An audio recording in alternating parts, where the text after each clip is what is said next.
Erik juga menyampaikan PSSI tak akan terburu-buru mencari pelatih untuk timnas Indonesia. Pada FIFA Matchday di bulan November, PSSI tak akan menggelar laga untuk timnas senior. Bulan depan akan diprioritaskan untuk persiapan timnas U23 jelang SEA Games.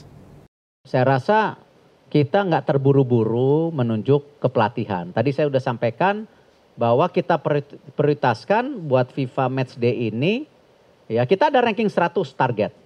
Nanti kita bedah, oh Maret tahun depan kita mesti apa, Juni mesti apa, September mesti apa, Oktober, November kalau tidak salah tahun depan itu FIFA Matchday-nya nempel. Jadi lebih lama, mungkin bisa 15-20 hari kalau tidak salah. Nah kita mesti bikin planning untuk tadi bagaimana kita menuju 100. Bisa nggak dengan pertandingan-pertandingan besar itu gitu kan.